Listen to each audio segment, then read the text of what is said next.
Hi, everyone. Welcome to Co-Medicine. I'm your host, Dr. Sarah Boston, and we have another physician on our show today, Dr. Ruben Rajah. He is a comedian and a radiologist. He has done a lot of fellowship training in radiology, and he was working at a pretty high level on the West Coast in the United States, and then he just had a comedian living inside him that he had to get out. So he moved to the New York area, partly for family, partly for comedy, and he is doing teleradiology, which is a very fun thing you can do if you're a radiologist. And at night, he is working a lot and doing a lot of comedy. It was a great talk with someone who I found to be quite a kindred spirit. I hope you enjoyed this talk with Ruben Rajah. So welcome, Dr. Ruben Rajah, to Co-Medicine. It's so good to have you and so good to meet you. Oh, lovely. Thank you for having me on. I really appreciate the opportunity to put myself out there. As a comedian, I'm a narcissist as well, so. That's a funny thing with comedians, I find. It tends to go hand in hand. Well, I'm thrilled. I was saying to you, I sometimes worry, like, am I going to find more doctor or medical comedians? And then I start worrying, and then I think you just popped up on my feed, or maybe another one of my guests said, hey, have you seen this guy? So it's so cool, because I get a little stressed about running out of this weird Venn diagram of people, and then I find more people. So I love that. So, okay, I always start with people's origin story. Mm-hmm. So go back as far as you want. Or actually, I should confirm this with you. My understanding is you became a physician, and then comedy came a little bit later. Is that correct? Yes, that's right. So we'll dig into your origin story as a physician. Well, I'm originally from Malaysia, but I grew up, I spent a lot of my time in Australia. I got my medical degree there. And I went into my training over there as a radiologist. And after I'd finished, the last year of your training is meant to be a fellowship, spent somewhere in the world as long as they have say in it. And I chose to go to Canada. So that's where the Canadian connection comes. I went to Edmonton, Alberta, and I did a fellowship in musculoskeletal imaging. Then I actually met my wife a little bit before that, and we got together in Edmonton. And then we got married on a trip away, and left Edmonton after the 1-year fellowship was over and went back to Australia. And I lived there for a couple of years before we decided to try living in the States, and that was that. Okay. So you're living in, I'm in Jersey City, New Jersey, but I spent 17 years in Seattle. Okay. Very interesting. And are you a musculoskeletal radiologist? Are you that specialized, or what? I split time between that and nuclear medicine, oncologic imaging. Wow. So that's because when I went to Seattle, in order to get my license, I had to do 2 years of fellowship. And I chose to do musculoskeletal imaging and nuclear medicine. Okay. I did a neuroradiology and nuclear medicine. That's the 2 years. Okay. And neuro, I did a lot of that when I was in a more general practice, but then I moved to a larger urban subspecialist practice. And because of that, I decreased the amount of neuro I did and increased the amount of oncology and musculoskeletal. So I kind of split my time between that and ER medicine, because I start working at 3 a.m. West Coast time, so 6 a.m. East Coast time. So yeah, there's a lot of ER work to do at that time. Okay, so wait a second. You start at 3 a.m. Are you reading stuff? From Seattle, yeah. I haven't left the practice. I moved physically. God. I moved physically from Seattle to Jersey City, but I didn't leave the practice. And that's what made it easier as a middle-aged person to leave a town you've lived in. Seattle was the only city in America which I ever lived in, and Capitol Hill was the only neighborhood in Seattle I'd ever lived in. So moving across the country was a big deal, and I didn't want to deal with a new practice, because if I had to deal with a new practice, it's all the same things as going for a new job. You've got money issues, personality issues, flexibility issues, because you've got no cred with them, right? Yeah. You've got to earn your cred. And then vacation times, all those things start to come into it. If I kept the old job, I'd negotiated everything beforehand. They know who I am. I say I'm going to start work at 3 a.m. They go, that's fabulous. Yeah. Because, we've got a guy we know gets the job done coming on at 3 a.m. We don't have to recruit yet another Nighthawk guy to try and cover that time. And I'm not the only one. After I joined, I kind of created this section, this teleradiology musculoskeletal section. And I added 2 more guys on the East Coast. One is in North Carolina. The other one's in, I think it's in Jersey City, in New Jersey, somewhere in New Jersey, down in Trenton. And as a result, we've got this group of people that comes on at 3 a.m. and cleans house. Cover everything. Wow. Okay. Now, I have so many questions. So if you're comfortable, why did you move to Jersey City? For comedy and for people. After COVID taught me that, that old adage about life being short. It can be short, and it can, end like so. Or all the things which you counted on to keep your life going they can disappear.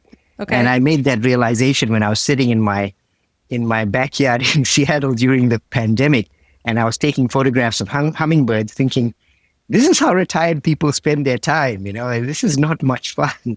And as a result, my only relative in the United States is in Maryland.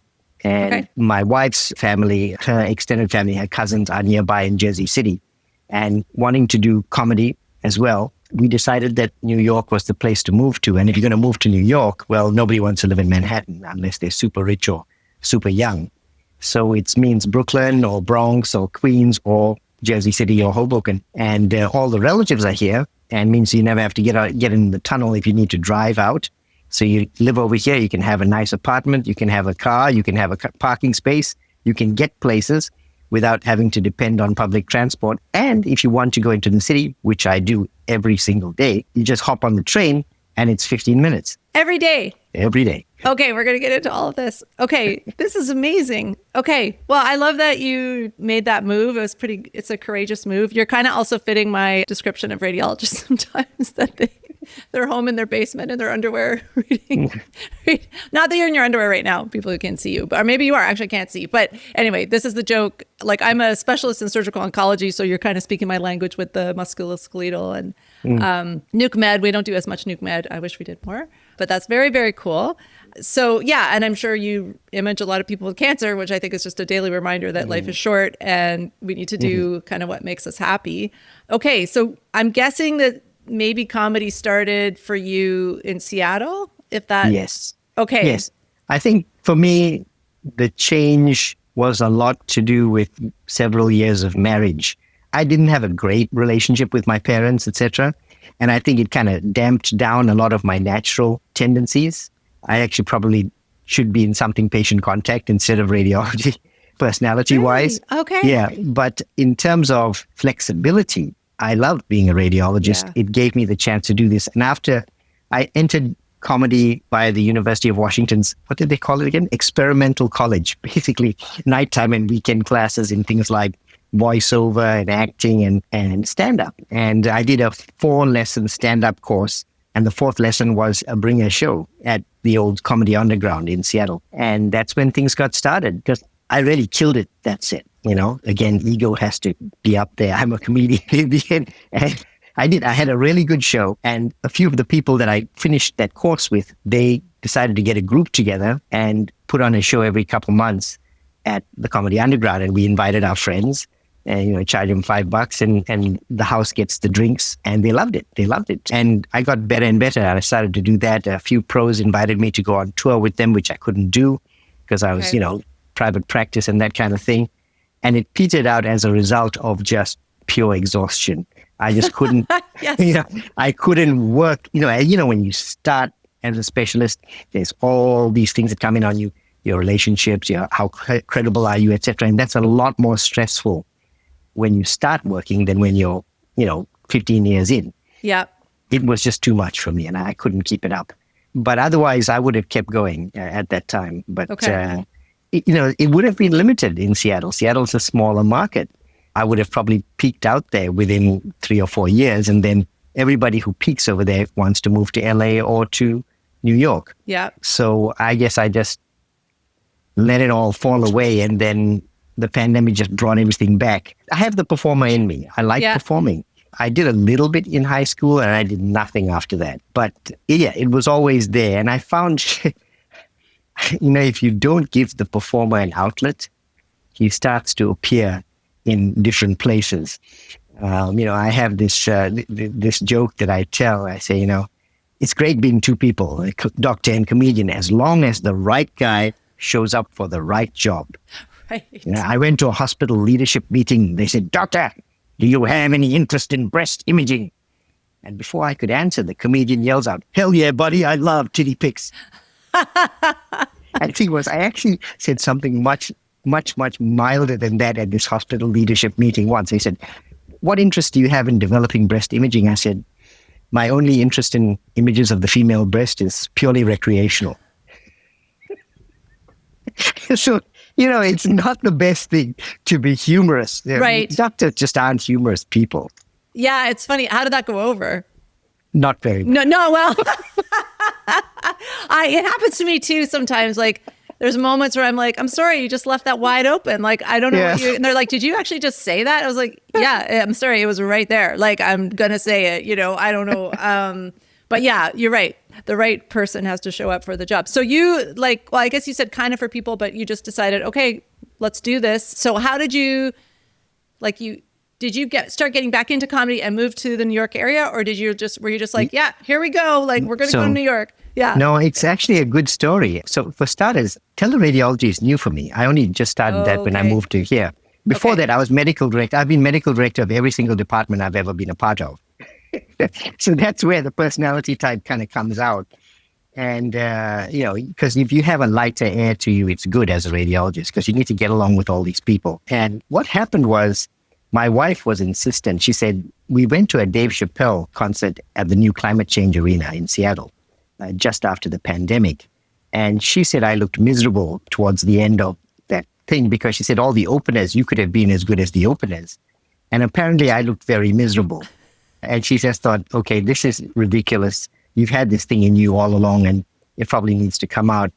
And we felt like we needed a change for people. We wanted to get closer to the few people that we have, as a childless couple. And we kind of put the whole thing, we did a visit to New York and I did an open mic at Broadway Comedy Club. And I did an old set. And somewhere from the back of this dark, smelly club, I see this disheveled figure coming out at the end of the set, and it's the club booker, and he calls me over. He said, "That was a good set.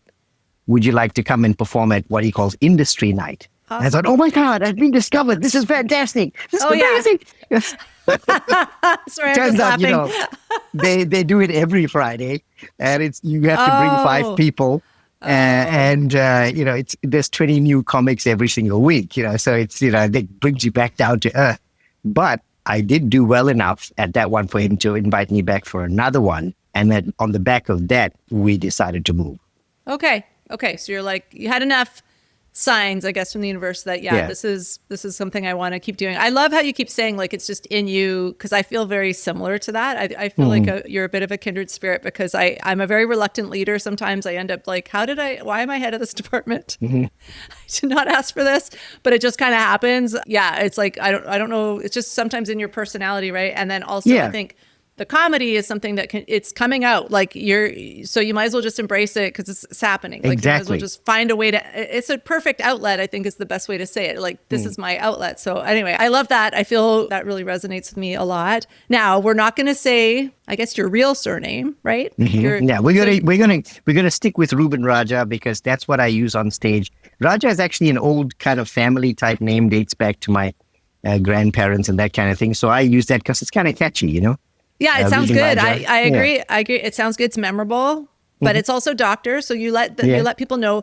And then you're very separate actually from your work, because it's not like, first of all, you're a radiologist, so you don't have primary care, do you? Of no. patients. So no primary care. So that, I think that's good for separation. And then also it's not even it's on the other side of the country, but you are you do keep it separate. Like, as far as like, this is my work, this is me and my work, and then this is me doing my comedy. Well, for the first time, they started to cross. Okay. Because I was at the Röntgen Ray Society meeting in San Diego earlier this year. And that's the thing about being a teleradiologist. When you have to get to your CMAs, you decide you have to go and meet people, because otherwise you're completely isolated. Yeah. Which I'm not used to. And I went there and I introduced myself to the people at the ARRS desk. And I said, I think I'm the world's only radiologist comedian. We are not known as humorous or people-friendly people. And they got into it. And they asked me to write a profile piece on myself which got published. And I will give you a link to that. Okay, I would love that. It only came out last week, and I was very, very pleased. I wrote that thing. It took me a while to write it. I took 2 or 3 weeks to, slowly, these things, you kind of have to massage them a little. And it was a lot of this kind of talk. Why did you do it? How did you balance it? Why? What's it like? What's it like to try and create a career in the performing arts whilst you work in something completely different? And by the way, it's not that unusual. There are people here who are lawyers, finance people, all kinds of people who hit their late 30s, early 40s. They kind of have a grip on where their career is, and they cap it because they want to do this. Yeah. That's what teleradiology is. I gave up. I was medical director of a fairly large suburban branch in Seattle. And that hospital group, the CEO of our radiology group wanted me to take over as the guy in charge of the entire group. And I just said, no. Yeah, because there'll be nothing else, right? That's, again, you are speaking to me because I work 2 days a week now. I'm about like a 60%er, and I'm giving up, first of all, a lot of money. But also, like, I still try to publish and do stuff, but it's just not the same as when I had an academic career. And you can't have it all. You have to say very intentionally, I'm giving this up for something else that's creative, that doesn't, like, I don't know how much you're making, Ruben, but it's not making a lot of money for me. Comedy doesn't make a lot of money. I think the highest fee I've ever received was $40. That's great. Which I thought was pretty good. That's probably not even, I guess you don't pay for parking. I don't know if it covers like a train ride and a beer or something like that. Yeah, something like that. Yeah. It makes me laugh. If I think about it too much, like you just can't. But I just know for myself, if I was to work full time as a surgeon, I don't feel like there's room for anything else. And I love what I do. I want there to be room for creative stuff, other stuff. Now, are you, maybe you haven't, if they're getting interested in you, have you ever done like a keynote or a comedy at a conference, like for not veterinarians, for physicians or radiologists, like in those groups? I'm trying to get into it. It's very, I'm trying to get some traction. Okay. Even from the ARRS who published me, they kind of like umming and ahhing, and they don't, the meeting just finished. Okay. The next one isn't until next April. Okay. So I'm nibbling at them saying, you know what, you put me in the magazine, now give me 15 minutes, Yeah. 15 minutes, at the start of the annual dinner or something like that. Yeah. Because I don't think radiologists are ready for 45 minutes. I don't think I could actually do 45 minutes that well, but I could certainly do 15 or 20 minutes pretty well. Okay. And keep them going. Because you can, once you're dealing just with doctors, you can start making all the in-jokes. Yes. And they'll laugh at that. Whereas you just cannot do that with the general audience. No, it's different. So your comedy right now, I know you tell people that you're a radiologist, right? When you're on stage. Okay. Mm-hmm. What are the sort of things you like to make jokes about? Do you focus on being a radiologist, or you just kind of say, I'm a radiologist, and then move on? Like, what are things you like to talk about on stage? Well, when it comes to the crossover point, I talk about that joke I made about being two people. That's part of one of my intro jokes, one of my first 2 or 3 when I'm dealing with a new crowd. So they know I am a doctor from the start. And then I deal with the fact that there's the cultural side of it. Indian doctor is such a stereotype. Is that why you became a doctor? I said, no, I binge watched Grey's Anatomy. Who doesn't want to work with that many disinhibited women? Now, things like that. Radiologists are not cool. All the doctors on medical dramas are surgeons or ER doctors, not radiologists. How we have these forgotten people. We're the doctor you never knew you had. The jokes about seeing through you. It alters the way I see the world. I talk about seeing disease in normal things and stuff like that. I don't get into the specifics. I don't get into some of the jokes that doctors like to tell each other about insurance companies and stuff like that. I think the public loses touch with that. Okay. They can't really keep touch with that. So it's all about lampooning this, and it works most of the time. That's a pretty good one to set to pitch to a general audience like tourists and stuff like that. But you've got to put in something that's a little more personal. And so the rest of the set is more about physical appearance, cultural background, aging, my wife, all that stuff. The wife stuff always does well because everybody's got a relationship of some kind. And I try to make it relevant to the young ones. I say, never make a joke about getting another girlfriend or who would you date after this one. It's the same as your wife asking you who you'd marry if she died. it's the same sort of thing. You're trying to use those themes to connect with the audience.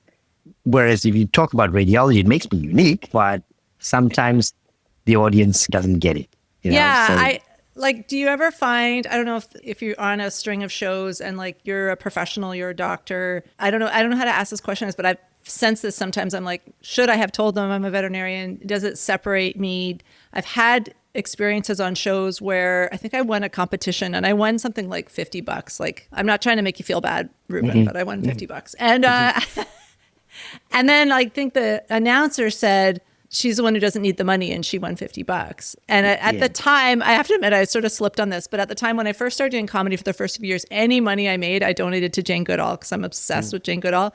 And so I said, I'm going to donate it anyway. But it was kind of this, and I've had people not pay me because they just think, oh, she doesn't need it because it's only, it's a small amount of money. Like one of them's like a good friend. She's a producer. She's never paid me on shows, and she pays other people, but she just kind of doesn't pay, forgets or whatever. And it's not like I'm going to chase someone down for like $40. Like I won't do that. So do you feel like that when you were like putting yourself out there as a radiologist, or do you feel like people are like, oh, that's cool. Like he has a cool job. Like No, I know exactly what you're talking about. There is actual resentment. In fact, I would say, I can't hide the fact that I'm a doctor. I thought about that when I was going back into stand-up. Should I just say I'm Ruben Rajah and never talk about medicine? And I have a writing coach, and she's a full-time stand-up comic. She's been doing it for many years. We talked about this at the start, about identity in stand-up. And she said, modern stand-up is personal. If you can't talk about what you do for a living or where your ideas come from or the way you see the world comes from, you're not going to get anywhere. You should talk, say you're a doctor. It's okay. Maybe even try appearing on stage in a white coat or something like that. I don't lean into the medicine that heavily because I'm not quite sure about that. And I think that there's definitely resentment from the other comics, and the clubs don't take you seriously. Yeah. I have a great coach as well. And he said, not to say I am a veterinarian, but even to say I was a veterinarian, he said, because the audience wants to feel like you're a professional and like this is all you do. And I understand that, but I'm like, but then I kind of the same thing. It doesn't feel authentic. And then I think, well, why can't I do this at it'd be great if it took off and I could do it full time, I guess, but that's just not the reality. Like as a comedian in Ottawa, even if I didn't like my job, I love my job, but even if I didn't, I would need to go to work, so. Sorry, are you in Saskatchewan or Manitoba? I'm in Ontario, in Ottawa. Oh, you're in Ontario. Yeah, right. Okay. yeah. So I don't know why I thought you were out west somewhere, but that's where New York is different. New York is different to other places because I can go into a comedy competition and there will be lawyers there, there'll be finance guys, there'll be all these people, and they get on stage and say, I work as blah, blah. And the reason I think is that because New York is a magnet, it draws in all these people, and there is absolutely no shame in saying you have another job in order to survive in New York. Yeah. It's ridiculously expensive, the rent. You'd be surprised how many other things are actually cheaper because of competition. But the rent is outrageous, and for everyone talks about it. The young guys talk about it because they say, I share a house with 6 other people, and there's a cockroach and blah blah blah. And the 30-plus guys say, my girlfriend wants me to move out to the suburbs. And guys my age say, screw it, man, I'm not living there. I live in Jersey City. Right. And this is why Jersey City is cool. That, when you talk about where you live, everybody's got another job. The guys who park cars, they don't talk about it. Substitute teachers talk about it a lot. Right. Yeah. There's a lot of teacher comedians, hey? That's interesting. Yeah. It's they're just used to being with people, explaining stuff. The performer is a little bit the educator as well. I think that comes out a lot. And they don't get much money and they have a lot of time. Right. People like me are unusual in that, you still have the fairly intense career, and I work a full 9-hour day, 6 a.m. to 3 p.m. And I do that 5 days a week. I'm cutting back by a whole 3 hours in a week at the moment. I'm finishing at midday on Thursdays. So I can do my bits and pieces, do interviews, things like that. Okay. And this is my first step towards being more part-time. I'm an immigrant guy. I'm used to working 45 hours a week. That's all. That's it. That's all we do, right? And to give up any sort of working time. Yeah. No, it's scary. It's scary. I understand that. It is. And it's interesting to me that you could live anywhere in the world, because you literally could, right? With what you're doing. And you're choosing to live right there. I think that's very cool. I want to thank our Season 6 title sponsor, Covet. Covet is an AI co-pilot for veterinary professionals, and I'm excited to talk to you about it because this is the AI co-pilot that we're using at the hospital where I work. There's so many great uses for this. I get a lot of referrals sent in with a ton of PDFs, and sometimes just like 12 years of the dog's medical record sent to me. 12 years, you guys. I don't have time to read through all of that. Sometimes my records are sent to me in French. That's challenging for me. That's okay. Covet can deal with it. It takes everything, turns it into a nice summarized document so I can review everything before I go in the exam room. And then once I'm in the exam room, Covet can listen to the entire consultation. I can talk about my physical exam findings. I can talk to the client. We can make a plan together. All of this gets summarized better and faster, honestly, than what I can do myself. And there's a lot of cool features in the app. One of them is you can call a client from the app directly. It will listen to both sides of a conversation, and then it will summarize the whole thing. Again, better and faster than I can. This has literally saved me hours every day, getting my paperwork done, getting me out in time, and also just decreasing my general stress level because I'm not worried, oh, did I get that all? Did I get the right leg? Did I get everything recorded? Am I going to forget something? And it's a lot nicer to focus on your patient and focus on your client rather than having to constantly be turning away from them and writing stuff down. So check out Covet. It is fabulous. I want to thank them for everything they do to support the veterinary profession and also for supporting this podcast. Okay, well, I have lots more questions, but I think we're going to jump to a clip because I want to hear the clip that you were talking about. I picked the one about being a radiologist, so we're going to jump to that right now. You guys watch medical dramas? Do you watch medical dramas? Yeah? Guess what? I don't like them. Because all the doctors on medical dramas are surgeons. Never radiologists like me. You know the problem? Take a look. Too much raw sexuality. I can't do network. It's porn or bust. It sucks being a radiologist. Nobody even knows what I do, right? What do? I look at scans and I dictate reports. So if you watch me do it, it's kind of creepy because I'm sitting in a small dark room looking at black and white pictures of people's insides, talking to myself. You know who else does that crap? Colorblind serial killers. Okay, that was great. Can you talk a little bit about how you wrote that and how you developed that clip? Well, what's the chip that radiologists always carry on their shoulders, What do the ER docs say? It's all the crazy patients and the America, the knives and the guns and the stuff off people's butts. For us, it's the fact that we're forgotten. Nobody even knows we exist. We're the uncool doctors, we're the computer nerds of medicine. So that's playing on that theme. You didn't even know all the doctors and medical dramas are surgeons, not radiologists like me, But it's obvious I'm just way too sexy to be on network TV, Which plays on another theme, which was that when I was in Australia, which is like a sport-oriented country, skinny guys are not exactly sought after by the local female population. So it plays on two themes, right? Personally being a skinny guy, plus, the radiologists are forgotten people. No, that's funny.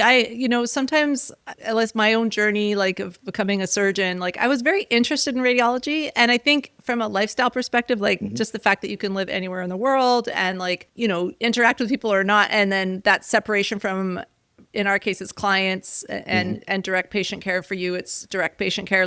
You hate to give it up, but there is a benefit, right? It's a little less stressful, I think. You might not agree, but it just taking that out of the equation.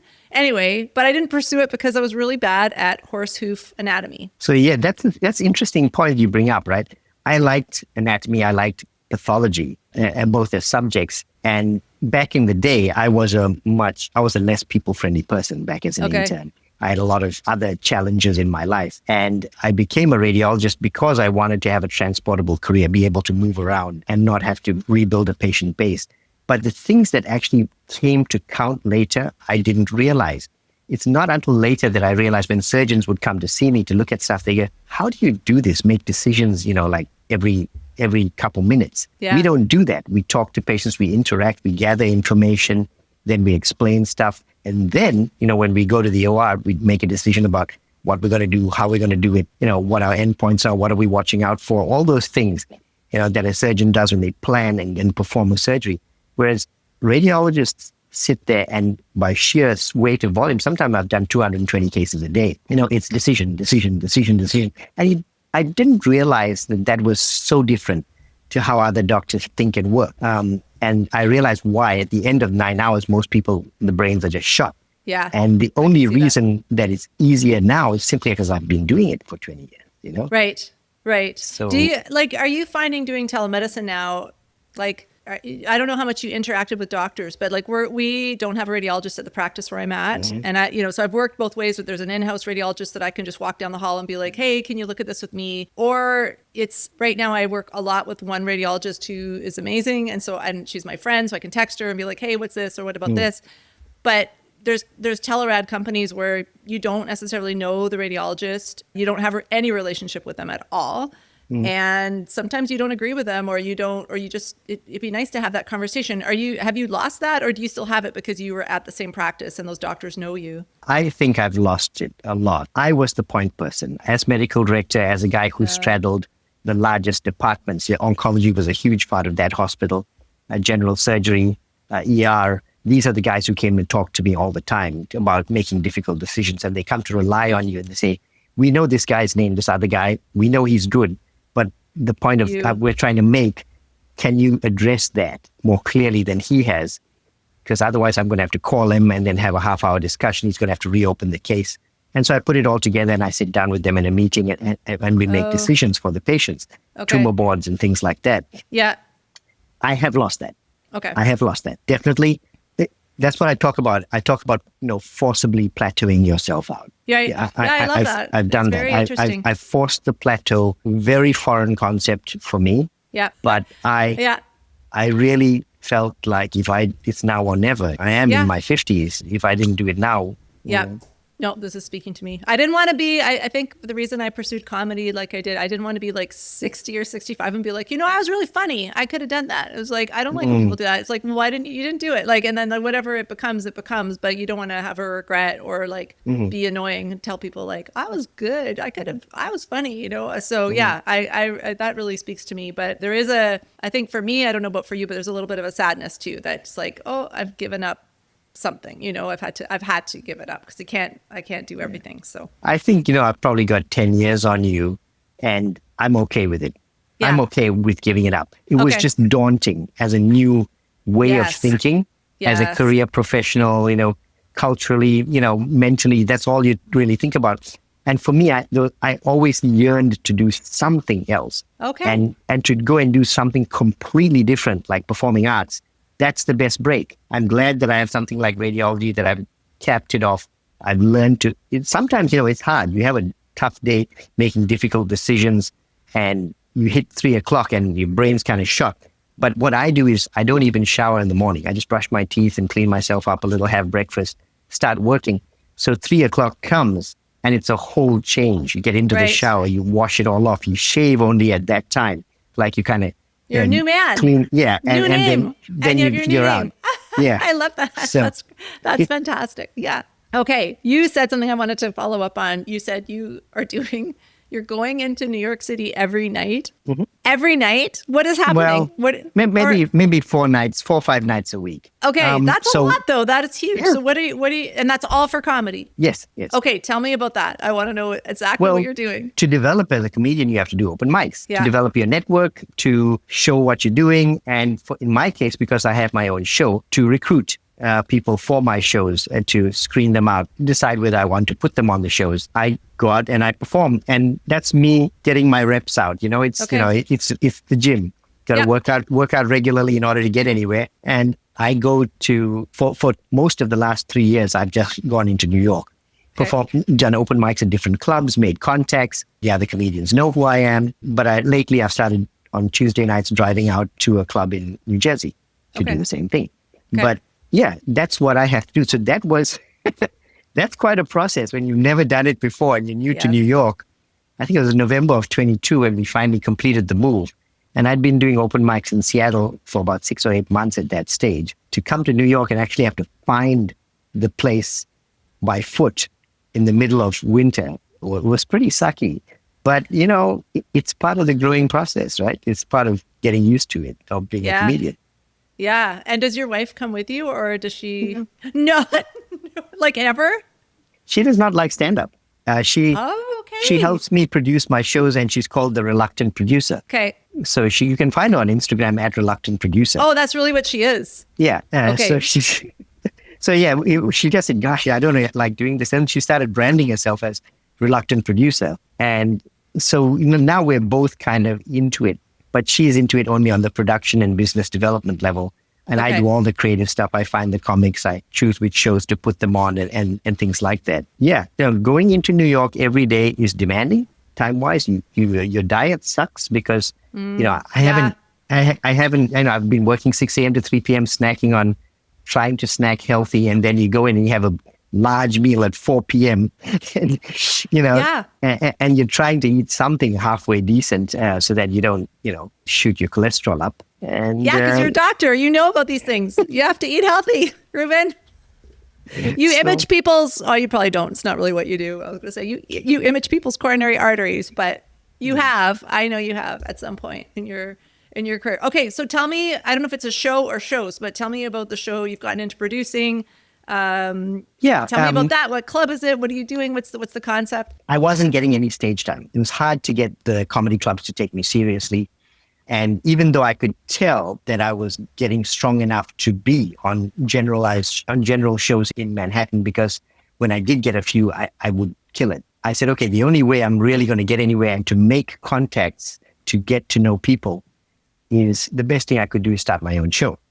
And we were part of something called the Players Club, which is a club for performing arts people here. It's a big thing in New York, social clubs. Some are very elitist and some are more people friendly. And that's what we did. And we put on a show there and we put it on for the members. The members bought tickets and that did really, really well. From there, we just developed it further. And now we do the show for the Newport Corporation. Newport runs several buildings here in Jersey City.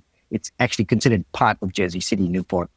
And so we do it for them. They put the show on for their residents. They pay us to find comedians and pay the comics. They give us a space. They put on food and drink, and we do that show. But it's only for the residents. We do our own show in the city, and it's a different kind of show. It's for the show we do here is for professional comics. I go and recruit them from the major clubs. The one we do in the city is called a Smackdown. It's a competition. It's a very friendly competition. It's just 5 comics whom I think are pretty good and up and coming. And I give them 5 minutes apiece. And then judging by their audience's applause, I have a little decibel meter and 2 judges who are basically just people I know who like comedy. Yeah. They get a score out of 30. The top 3 get to do 3 minutes each. And then we give the winner $50 and a bag of Biggie Smalls potato chips. Okay. It gives me anxiety thinking about a competition, but no, that's very cool. And how frequent is that? Is it like every month or is it? That's monthly. That's monthly. Okay. The Newport show is also monthly, but it's closed, so you can't get tickets to that, but you can get tickets to the Manhattan show. We're also looking at expanding. There's an art gallery that wants us to put on shows. There are the social clubs that want us to put on shows. The Yale Club, for example, Yale University Club. So there are other clubs, etc., that have audiences that need to be entertained. Okay. Or members that need to be entertained, and they don't know how to do whatever it is, jazz concerts, comedy shows, or anything. And they turn to people like us, and we're called highbrow comedy for a reason. You know, my wife's a psychologist. I'm a doctor. We do pitch towards. We know that the shows that we put on, the comics we select, do better with a slightly more educated audience. Okay, we know that. Okay, and that's good. I'm cool with that. Yeah, everybody's got to have a niche, right? Yeah, and that's our niche. Okay, no, I like that. That's cool. Okay, Ruben, if I ever come visit, I'm going to ask for a spot. Oh, yeah, absolutely. No problem. I'll send you a tape. No problem at all. I'll send you a tape. Yes. But I'm on a little hiatus from visiting your country right now. So. Yeah. Most people are. Yeah. Most people were smart. Oh, my God. I was supposed to be speaking at a conference actually in Seattle in October. And I just made the very difficult decision that I'm going to take a pause on that. Okay. Well, it's not like, I mean, you're obviously goal oriented. I mean, that's just your background.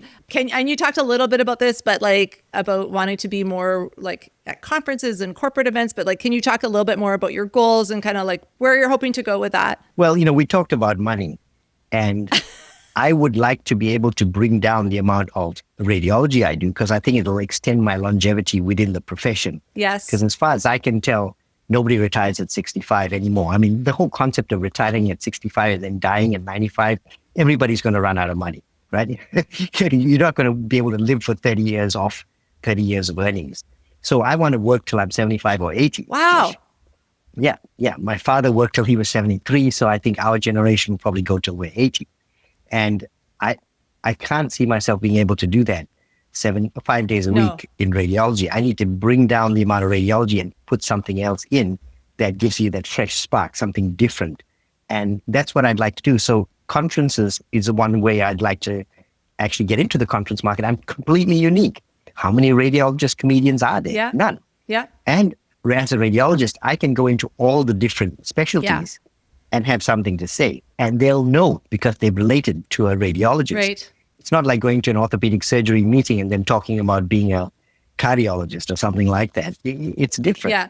We're there, we're in everything. And as a result, I feel like I can reach out and touch everyone. I'd love to be like an ambassador for one of the brands or something like that. To bring humor into our profession is a good thing. Yes. It's a good thing. That whole thing about laughter being the best medicine, the more psychology interacts with medicine, the more we realize if you don't heal the mind with the body, people are just miserable and they don't get better. Yeah. And then I guess like, I don't know if you can speak to this too, but like, what do you think about like helping our, not just like helping our profession? I guess I'm not in the same profession as you, but our professions, I guess, helping the people that are the caregivers and, the doctors and the nurses, like helping them find their humor. I don't know if you can speak to that a little bit too. I've never thought about bringing the funny out. One thing I have thought about, and people have mentioned this, is the fact that I am doing something other than radiology that is completely different.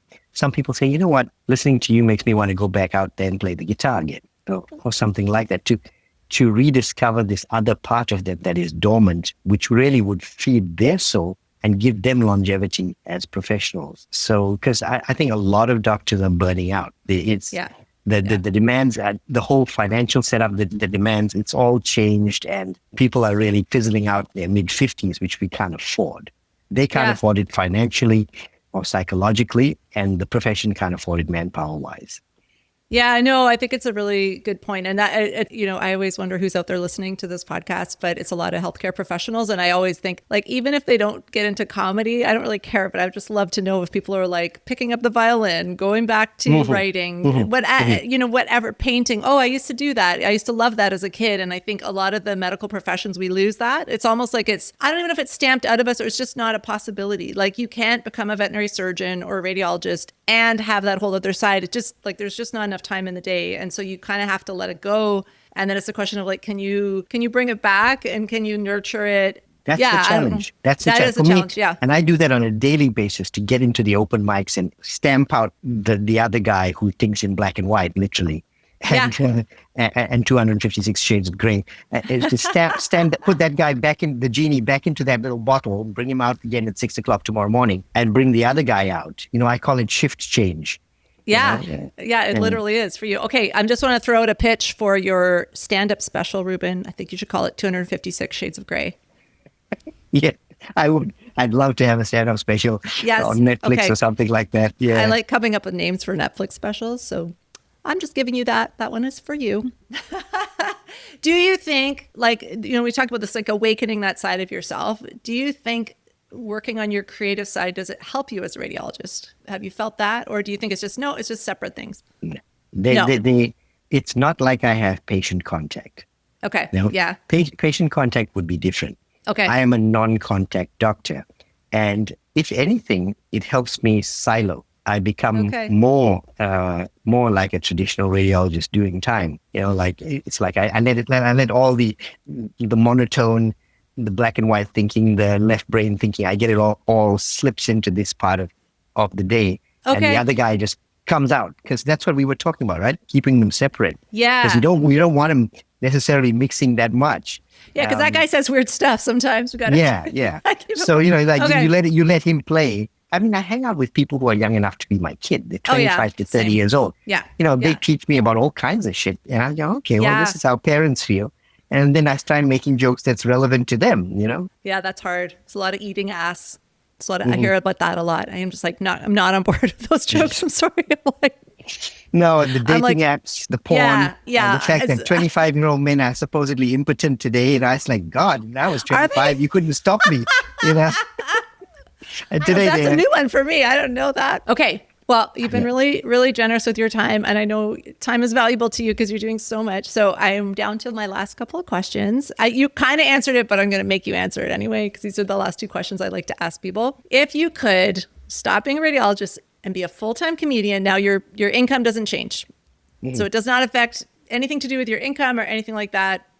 Would you stop being a radiologist and do comedy, or do you like that you do both? Or would you do less radiology, but still do comedy? How would you balance it out? 50-50. I'd go 50-50. Okay. I find that there is somewhere in the week, I haven't found it yet because I can't afford to financially, a sweet spot at which the comedian finds that he starts to snowball. He takes a half day off on the Monday, and then he's thinking about things that he's going to do that on the half day off on Wednesday, which he would then bring to fruition on Friday. Whereas when you only take one half day off, can I fit all the dentist appointments, all the additional writing and everything in one afternoon?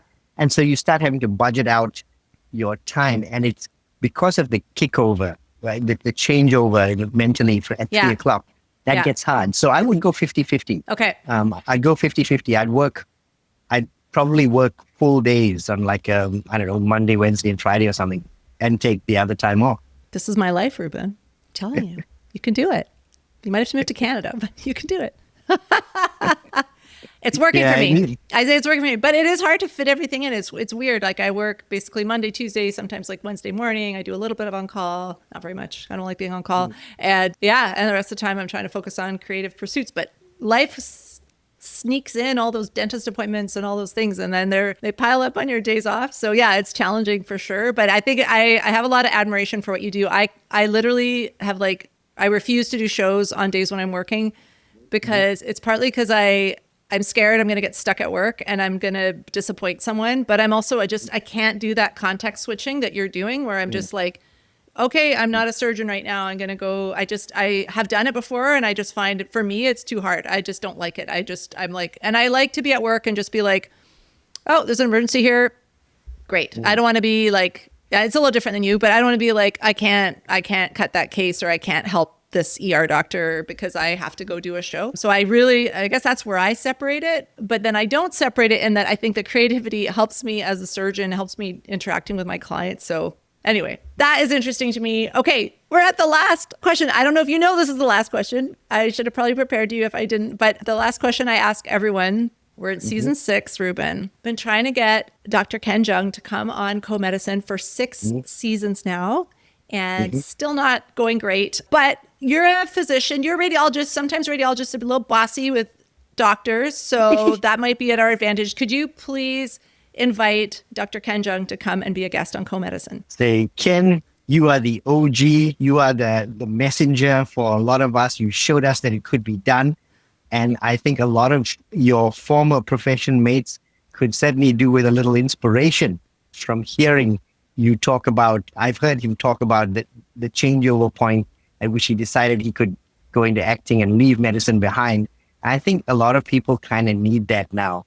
A lot of people are burning out and they need some inspiration. So come on, Ken, give us some inspiration. Oh, that was good. That was good. Sometimes I listen to people's invites. I'm like, oh, this one, I think if he heard it, it would make him come on. I think that one would, but yeah, we need your inspiration, Ken. Come on. Help us out. We're dying out here, Ken. Help us out. Okay, well, Ruben, I'm so glad I got to meet you. I will look you up if I do make my way down to New York City, because I love New York City. I'm just on a break right now. And thank you so much for being a guest on Co-Medicine. Thank you so much for having me on the show. It's lovely to get to talk to a fellow professional who's kind of a little further down the track than I am in terms of balancing the two out, and listening to you talk and realizing, we're not alone. I know we're not alone. I know I hope there are other people listening to your podcast who will listen to me say this. It sounds like there's a lot of work. But the whole thing about a job you enjoy is when it doesn't feel like work. And the second half of my day doesn't feel like work. Oh, there you go. I like it. I like it. Okay. All right. Thank you so much, Ruben. And that wraps up another episode of Co-Medicine. Thank you so much for listening. It is great having you here. If you have been listening to Co-Medicine from the beginning, thank you. If you're new to Co-Medicine, thank you and welcome to our Co-Medicine community. It is wonderful to have you here. I want to just give a shout out to Mark Edwards, who wrote the music for Co-Medicine. He's a comedian, an actor, a musician. He's going to be famous, you guys. And then you'll be like, is that the same Mark Edwards? And I'll be like, yeah, he's my friend, you guys. I know him. And he wrote the song. He's amazing. Also, big shout out to Dustin Bays. Thank you for editing the show and producing it. I appreciate you because I don't know how to do that stuff and I don't want to learn. Yes, it's willful ignorance, I think, at this point, but I'm so glad Dustin is here with me, helping me out with the show. And thank you for being here. If you enjoyed this episode, please like it, share it, do all the things, review it. If you're a sponsor or a potential sponsor, call me. That would be great. If you don't like the show, I don't know why you're still here.